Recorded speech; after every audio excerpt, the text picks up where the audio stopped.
Assalamualaikum warahmatullahi wabarakatuh. Ara seenaan qabannee isin dhufne seenaa ergama Jibriil, malaayikaa Jibriil jechuudha. Nuti akka ummata muslimaatti, akka ummata islaamaatti, akka malaayikaa fi ergamoonni hundinuu suuraa hin qabne ni amanna. Garuu fakkeenyumaaf fayyadamnee suuraa turtee viidiyoo kana waliin Jibriil uumaa rabbii keessaa isa jalqabaa kan hanga ammaa lubbuun jirudha.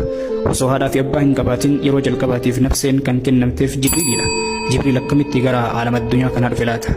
Jibriil yeroo dhalatu yookaan ammoo yeroo uumamu akka daa'immanii bo'aa cinqamaa miti inni kan dhufe.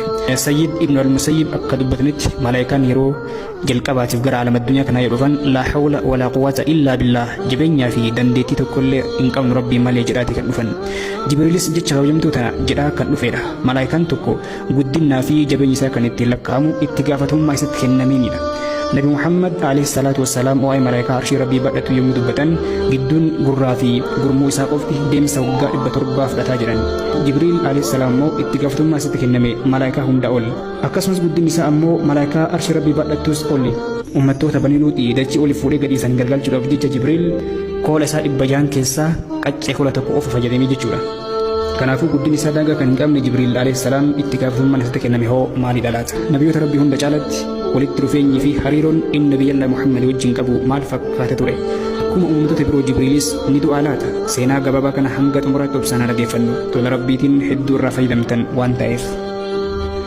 Nabi Muhammad alayhi salatu wassalam waa'ee Jibriilii boca hunda akka argan yoo dubbatan koola 600 kan qabuu fi addunyaa hunda akka wajjin ga'uu danda'u dubbatan. Jibriil alayhi salaam nabiyyoota rabbii 124 tokko isaaniitiif barsiisaa, qarqaaraa, eegumsaa fi tumsa kan isaanii taasisu ture. Akka fakkeenyaatti yoo fudhanne Aadam alayhi salaam erga jannatarraa baafameen booda gidduu rabbiitii fi gidduu aadamii ergaa deddeebisa kan ture Jibriilidha alayhi salaam. Aadam alayhi salaam yeroo du'u Jibriilii fi malaayikoonni biroo dhufanii janaa isa dhiquu fi sirna awwaalchaa akkamitti akka gaggeessan yeroo jalqabaatiif ilmaan namaa barsiisaa turan. Haajaraan radiyallahu anhaa ilma isii Ismaa'eelin qabattee gidduu Safaa fi Marwaa bishaan barbaaduuf jecha yoo asii fi achi fiigdu bishaan dhabdee abdii kutattee akka tasaa sagalee wahii dhageette. Sagaleen kun sagalee Jibriil ture alayhi salaam. Jibriil alayhi salaam masraataa yookaan immoo dullaadhaan yoo lafa gadi waraanu bishaan zamzamaa lafa keessa wal burquu eegale. Yeroo sana Haajaraan bishaan zamzamaa kan osoo itti cufuu baatte bishaan zamzam yaa'ee addunyaa hunda waliin gahaa ture jedhan. Hangarraas bishaan zamzamaa sekondii tokko keessatti liitira 8,000 kan bahu yoo ta'u bishaan rajii kun ajja rabbiitiin kan bahe yoo ta'u kan baases Jibriil malaayikaa guddichaadha. Nabi Ibraahimii fi Ismaa'eel kaabaa ijaaranii erga geessaniin booda Jibriil dhufee sirna hajjii dhaawaataan isaan barsiise. Sheexanni isaan qormaatuuf dhufnaan darbanna guyyaa har'aa jamratul aqabaa jedhamuun beekamtu kan hojjaajuun darbatan kan ajaje sayyidanaa Jibriil ture. Nabiyyallah Yusuf yeroo obboleeyyan isaanii boollatti isa darbatan akka lafarratti hin kufne Jibriil harka isaa jalaa fi qabe jechuudha. Nabiyyallah Iisan yeroo Yaahudonni isaan fannisuuf jedhan Jibriil qarqaaree gara samiitti akka ol ba'an taasiseera. Nabiyyuna Muhammad alayhi salatu wassalam yeroo daa'imummaa isaanii osoo isaan ijoollee wajjin taphachaa jiran Jibriil qabee lafaan dhahee garaa isaanii qalee onnee keessaa baasee onnee isaanii keessaa qaama tokko kun kutaa sheexanni keessaa qabu jedhe keessa darbee onnee isaanii immoo bishaan zamzamaatiin niqee malaayikaan itti deebise Jibriil ture. Nabi Muhammad alayhi salatu wassalam umrii isaanii yeroo gara waggaa 40tti dhiyaatan abjuu gaggaarii arguu eegalan akkasumas kophaa ba'uus barbaadan. Ergasii gara gaara Hiraa deemanii baatii ramadaana ta'anii uumaa rabbiitiin xalluu fi tafakkuruu eegalan. Guyyaa tokko Jibriiliin duraan abjuun argaa turan gaara Hiraa keessatti qaamaan argan. Nabi Muhammad alayhi salatu wassalam sodaadhaan liqimfaman. Jibriil alayhi salaam ukkaamsee isaan qabee dubbis jedheen. Nabi Muhammad annam waa dubbisu hin taane jedhaniin dhugaa ta'uu mirkaneessuuf jecha si'a sadii isaan qabee ukkaamsee dubbis jedheen.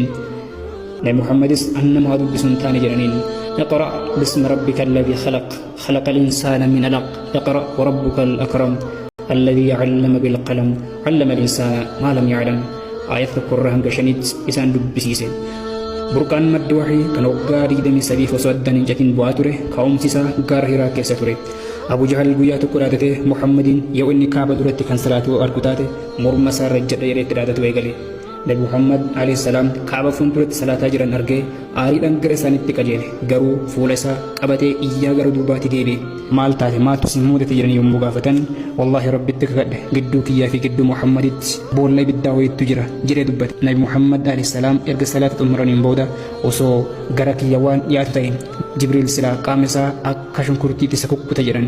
Nabi Muhammad alayhi salaatu wassalaam yeroo dhukkubni isaanitti jabaate ajalli du'aa isaanitti dhihaate عائشة رضي الله عنها قديد وفي رتي ساينر كيف توسو جرت صاحب رسول جبريل عليه السلام اتول سيني فول نبي محمد عليه السلام إفي قمتشون نقود تمي إرقس جبريل نبي محمد فلنو لما قبيسف فلنو انجل كبا يا محمد الدنيا تنرى يرور إردو صحابة تنتي وجين جراتشو برباد دمو ربي كان كيتي والكنمتي قرا رفيع الأعلى فرتم برباد جرين نبي محمد عليه الصلاة والسلام قابي في شكيتكم مرت الرفيق الأعلى قرقان دولانا قرا صاحبا أولان تسني دين ورباد جرين نبي محمد عليه الصلاة والسلام أكجرانت جبريل قد جلو سوينا فين هندي لبوتو دوارن أمتو رجران ويا قياما إرقى ترمبان أفوفا من بودا أممتون هندي ندوان تمررت جبريل ميكائيل إسرافيل في ملائكة دعاء قفتو هفن إرقسي ربين أواتان ملائكة دعاتين أكلبو ساني بور آجج دبرس إرقسي تمررت نفسين جبريلس